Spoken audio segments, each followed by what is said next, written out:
You're listening to an Airwave Media Podcast. What does Sputnik have to do with student loans? How did a set of trembling hands end the Soviet Union? How did inflation kill moon bases? And how did a former president decide to run for a second non-consecutive term?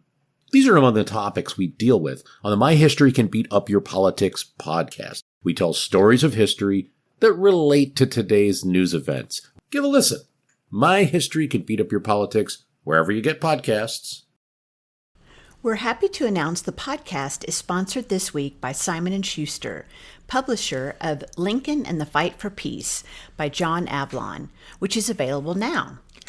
Lincoln and the Fight for Peace explores Abraham Lincoln's commitment to an unconditional surrender followed by a magnanimous peace at the end of the Civil War.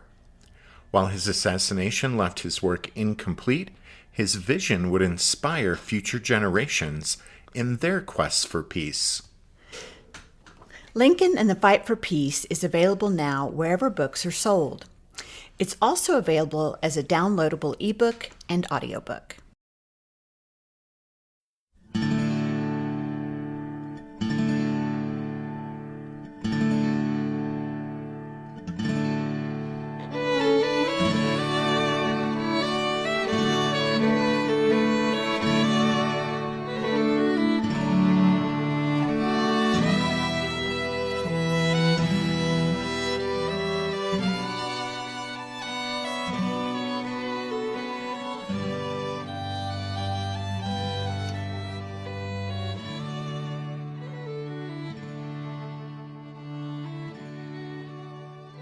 Hey everyone, thanks for tuning in to episode number 378 of our Civil War podcast.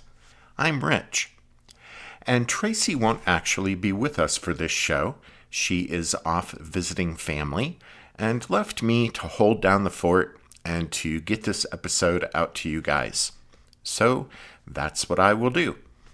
And with this show, you and I will take a look at the immediate aftermath of Pickett's charge. Then we'll get the Confederates on their way as they skedaddle a day after the charge and start their retreat back to Virginia. All right, sound good? Okay, let's get started.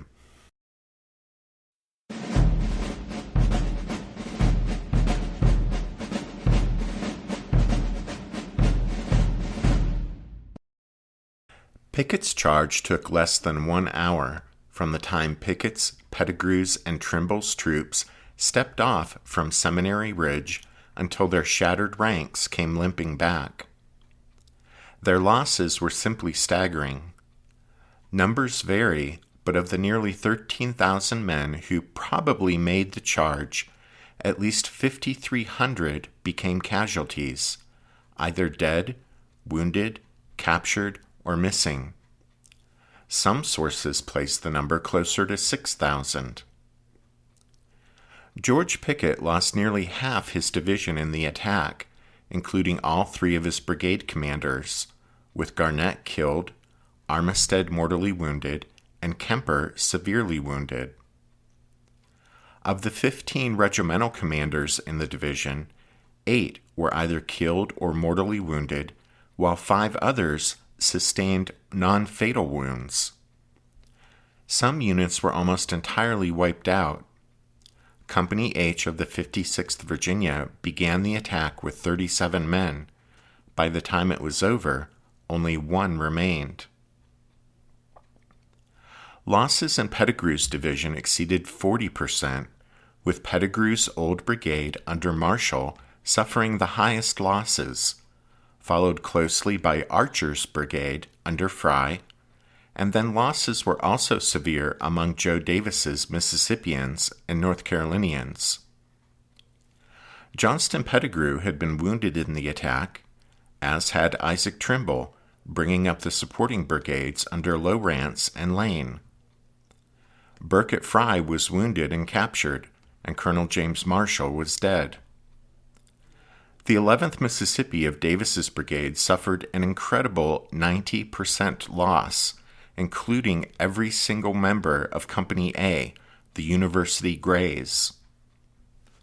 The 26th North Carolina, which had suffered 500 casualties on July 1st, lost another 130 on July 3rd, and after the charge could muster scarcely 70 men in its ranks. 28 battle flags from more than half the units that made the attack were captured by victorious Federal troops on Cemetery Ridge.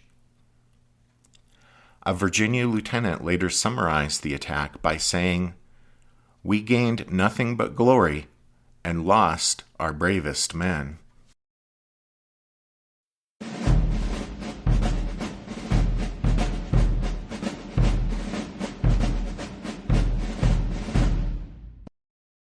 Federal losses along Cemetery Ridge numbered somewhere between 1,700 and 2,000 men, with Webb's Philadelphia Brigade, positioned at the angle and near the copse of trees, suffering by far the highest casualties of all the units engaged. As the fighting subsided, heartfelt cheers rent the air along the Federal line, punctuated by the occasional sharp crack of a musket or sporadic deep boom of artillery. As retreating rebel survivors streamed back to Seminary Ridge, Federal troops advanced forward toward the Emmitsburg Road, gathering up hundreds of prisoners. As many as 800 unwounded Confederates were herded to the rear as prisoners of war.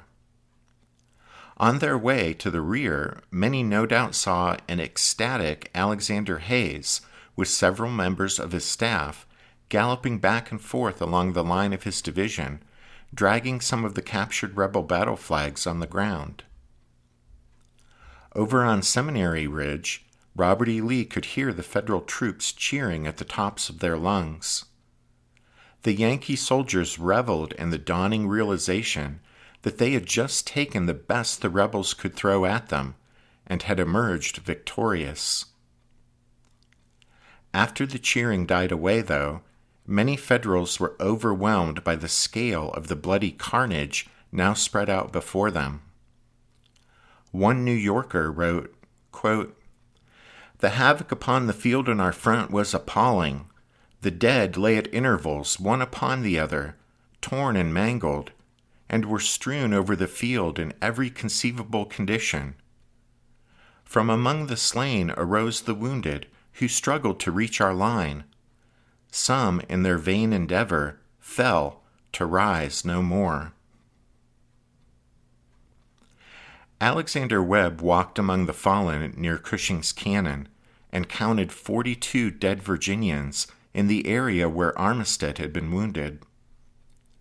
As a captured Confederate officer was being herded past him, the rebel looked around at the seemingly meager number of blue-clad troops and asked contemptuously if this was all the men Hayes had defending his line. "If I had known this was all you have, I would not have surrendered," he said.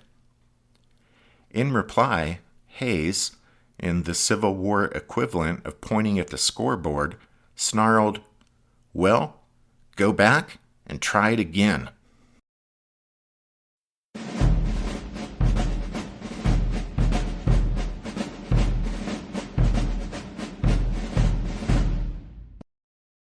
But there would be no trying it again.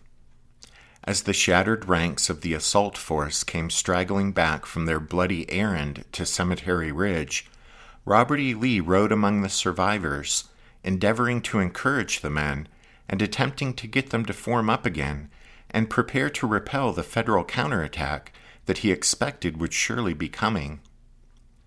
As he walked his horse among them, Lee told the men, "Fall back to the rear and reform your lines as well as you can. It was not your fault this time. It was all mine." When Lee met a distressed Cadmus Wilcox, who complained that he couldn't rally his Alabama brigade, one of the two supporting brigades that had advanced last and been roughly handled, Lee told him, "Never mind, General, never mind. It is all my fault, and you young men must help me out the best you can." The important thing now was to prepare for the coming Yankee counterattack, and so Lee continued riding through the returning survivors and repeating the same message, saying, "All this will come right in the end. We'll talk it over afterwards. But in the meantime, all good men must rally. We want all good and true men just now." Meanwhile, George Pickett was providing little help in rallying his troops.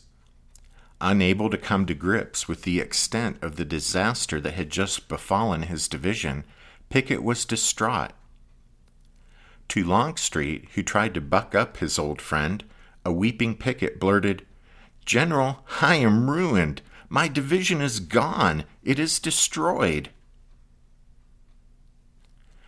Fortunately for Lee, the Federal counterattack that he feared never came. On Cemetery Ridge, Winfield Scott Hancock, who had refused to leave the field until the Confederate attack was defeated, was finally carried to the rear for treatment of his wound. But first he took the time to dictate a message to George Meade, reporting the extent of his corps' victory that afternoon and urging, quote, "If the 6th and 5th Corps have pressed up, the enemy will be destroyed." In fact, before and during the attack, Meade had ordered reinforcements to move to the center of his line from throughout the army. By the time the defeated rebels streamed back towards Seminary Ridge, Meade had available in that sector 18 brigades from 4 different corps. He could have thrown those troops at Seminary Ridge, or he could have launched the 5th and 6th Corps at Hood's and McLaws divisions in the area of the Round Tops. But neither option looked appealing to Meade. Any major Federal advance would have been a hastily thrown together, improvised affair. And besides, the Confederate positions were strong. The ground in front of them was either rough and broken, in the area of the Round Tops, or it was open and exposed, leading over to Seminary Ridge. And so Meade prudently decided not to risk it. Having withstood a series of determined Confederate assaults yesterday and today, Meade wasn't about to abandon his strong defensive position and attack across the same ground that had caused Lee so much grief. And so the armies remained in place for the rest of that day and into the next, with no significant combat between major units.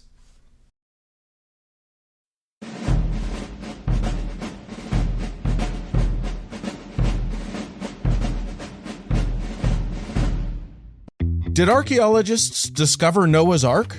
Is the rapture coming as soon as the Euphrates River dries up? Does the Bible condemn abortion? Don't you wish you had a trustworthy academic resource to help make sense of all of this?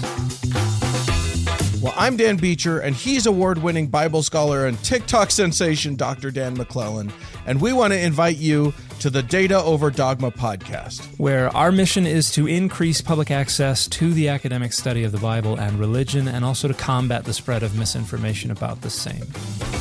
But, you know, in a fun way.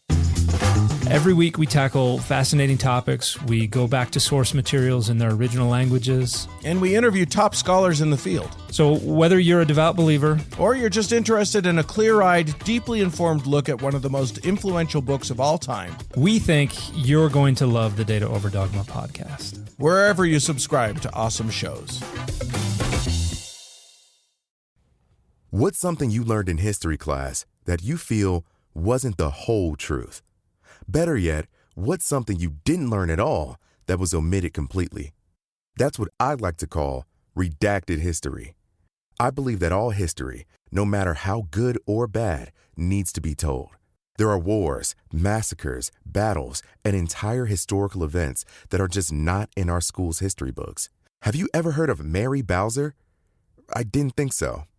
My name is Andre White, the host of the Redacted History Podcast, the place where history's forgotten events, heroes, and villains get their story told, one episode at a time.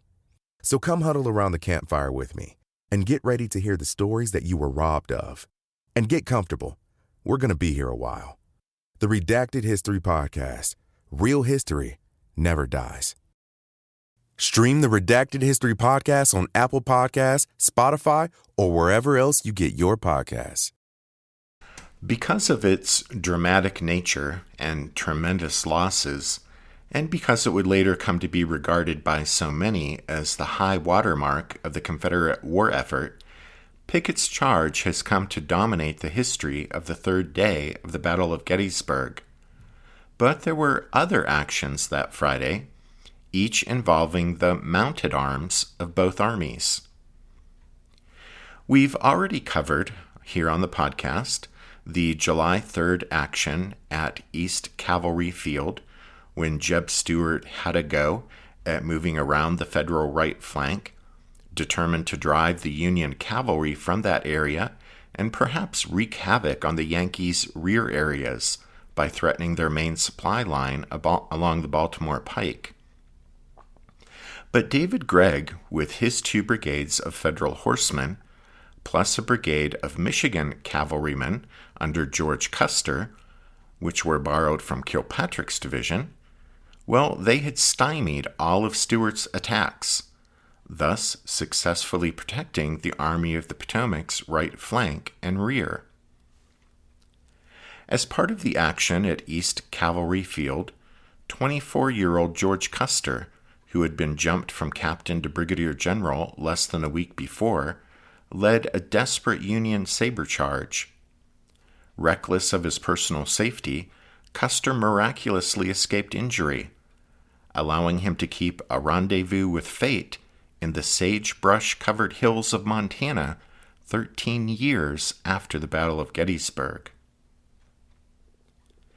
The other cavalry action on July 3rd played out several miles south of town on the wooded and boulder-strewn fields at the base of Big Round Top. There, the aggressive Federal cavalry commander, Judson Kilpatrick, lived up to his nickname, Kill Cavalry, by ordering a senseless charge against the enemy soldiers of Evander Law's brigade on the far right of the Confederate line. You see, having learned of the repulse of Pickett's charge in the center of the line, Kilpatrick believed he could cause additional grief to the enemy by launching an attack against the Confederate right flank and rear. He called on Elon Farnsworth, who, like Custer, had been jumped from captain to brigadier general less than a week before. But Farnsworth objected to the order, saying it was sheer madness to attack so strong an infantry position on horseback and over such rough ground. But Kilpatrick ordered the charge anyway, with predictable results. The 1st West Virginia and 18th Pennsylvania cavalry regiments were very quickly turned back, while the 1st Vermont, with Farnsworth in the lead, was able to momentarily penetrate the Confederate line, but it wasn't long before the rebels rallied and lashed the Federal horsemen with devastating volleys of musketry. Farnsworth fell dead, riddled with bullets, while his men raced off and cut their way back through to safety. After that, late on the afternoon of July 3rd, Lee pulled back Hood's and McLaws' divisions. He pulled them back to Seminary Ridge, withdrawing them from the advanced positions they had won at such great cost in blood just 24 hours before. When a regiment of Georgians was slow in going, the Yankees gave them a firm nudge to help them along. A brigade of the Pennsylvania Reserves probed forward into Rose's Woods, precipitating a sharp little clash with the Georgians. Although there would be some deadly skirmishing that would take place the next day, July 4th, the Pennsylvanians, in later years, would nonetheless point to this action late on the 3rd and lay claim to having fired the last shots of the Battle of Gettysburg.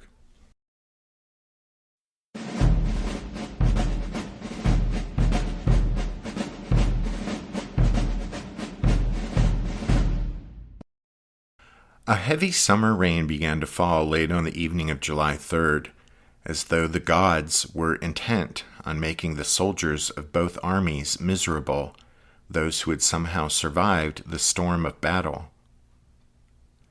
The Battle of Gettysburg was over, and while the work of the soldiers may have been finished, for the surgeons and the hundreds of others helping to care for the multitudes of wounded, well, their work would continue well into the night, and, in fact, would continue unabated for weeks ahead. Confederate casualties on July 3rd came to well over 8,000 men. Federal losses were scarcely 3,000. That lopsided ratio more than evened out the totals for the whole three-day battle. The casualty totals for the entire battle exceeded anything in the previous experience of the men in each army.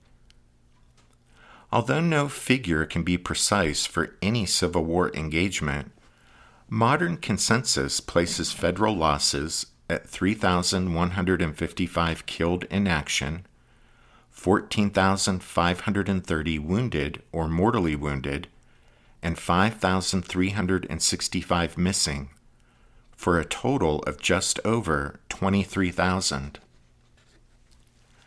The number of Confederate casualties is harder to fix, but it's thought the Army of Northern Virginia suffered losses of 3,900 killed in action, 18,735 wounded or mortally wounded, and 5,425 captured or missing, for a total of just over 28,000. When the Confederates retreated from Gettysburg, they left behind at least 5,000 of their wounded, bringing the total number of rebels who were taken prisoner to more than 10,000. By nightfall on July 3rd, as the summer rain fell from the heavens, 40,000 officers and men from both armies, the dead and the wounded, lay either on the battlefield or in field hospitals. Even for the veteran soldiers grown accustomed to the wreckage and carnage of battle, the field at Gettysburg presented a horrid spectacle. Sergeant Thomas Marbecker of the 11th New Jersey left a haunting account of the battle's aftermath. Quote, "Upon the open fields, like sheaves bound by the reaper, in crevices of the rocks, behind fences, trees, and buildings, in thickets, by stream or wall or hedge, wherever the battle had raged or their weakening steps could carry them, lay the dead. Some, with faces bloated and blackened beyond recognition, lay with their glassy eyes staring up. Others, with faces downward and clenched hands filled with grass or earth, which told of the agony of the last moments. All around was the wreck the battle storm leaves in its wake. Broken caissons, dismounted guns, small arms bent and twisted by the storm, or dropped or scattered by disabled hands. Dead and bloated horses, torn and ragged equipments, and all the sorrowful wreck that the waves of battle leave at their ebb. And over all, hugging the earth like a fog, poisoning any breath, the stench of decaying humanity."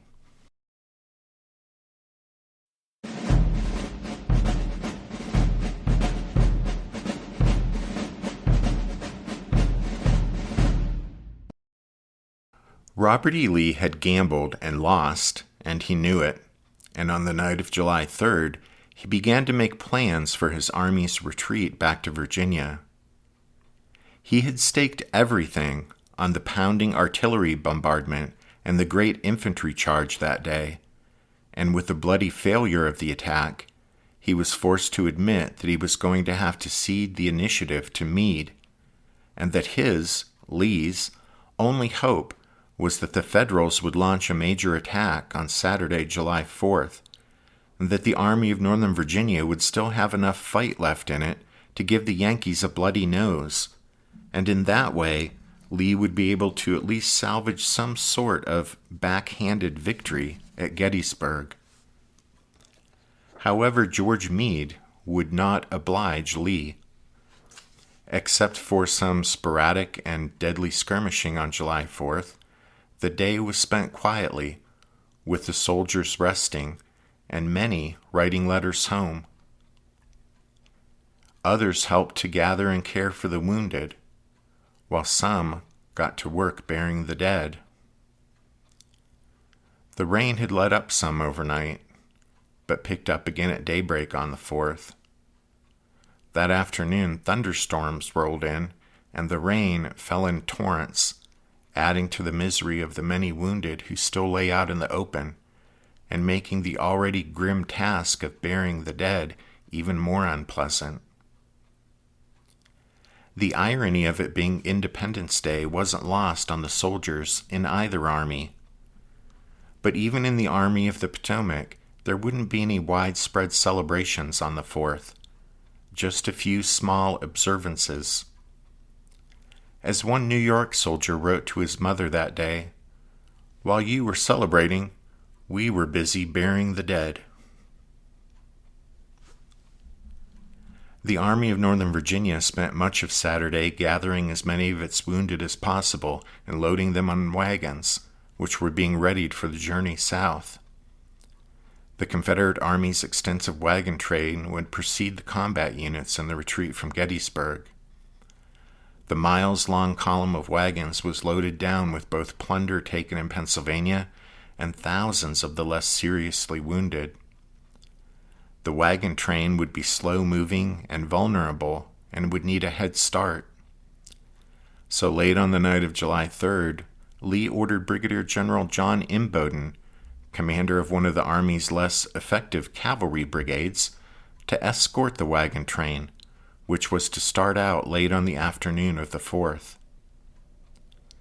And, late on Saturday afternoon, through rain that was falling in sheets, Imboden set out with his long, sad caravan of misery right on schedule. Meanwhile, Lee had pulled Ewell's corps back to the west side of Gettysburg, so that the Army of Northern Virginia formed a long, straight line along Seminary Ridge and up to Oak Hill. Near sunset, and just several hours after Imboden set off with the vast procession of wagons, Lee's combat formations began their march away from Gettysburg. A.P. Hill's troops, who had kicked off the brawl 3 days earlier, led the retreat, followed by Longstreet's thinned ranks, and finally Ewell's men bringing up the rear. Also marching with the column were thousands of Federal prisoners being guarded by the Virginians of Pickett's shattered division. Lee had hoped to unload this burden earlier that day when he proposed, under a flag of truce, an exchange of prisoners. But Meade had no authority to agree to such an arrangement, and so he had turned down Lee's request. And so the Confederates, late on the 4th of July, marched away from Gettysburg through the rain and darkness.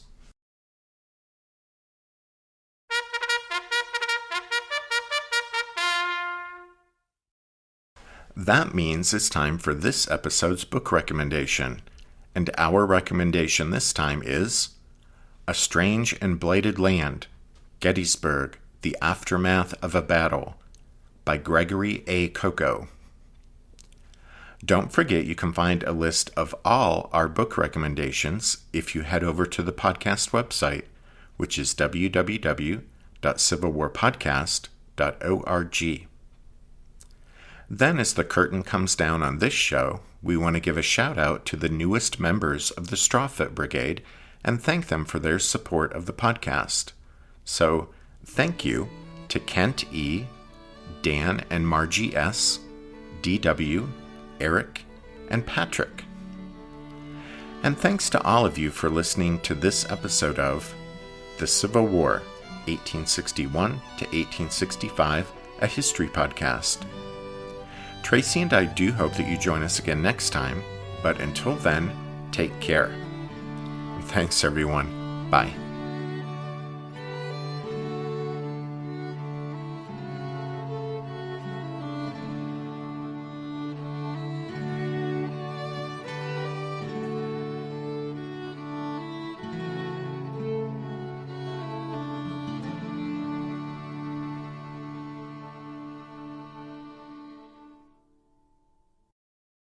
Hey y'all, just a reminder that we're sponsored this week by Simon & Schuster, publisher of Lincoln and the Fight for Peace by John Avlon, which is available now.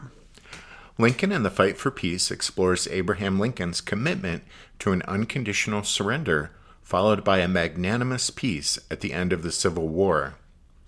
While his assassination left his work incomplete, his vision would inspire future generations in their quest for peace. Lincoln and the Fight for Peace is available now wherever books are sold. It's also available as a downloadable ebook and audiobook.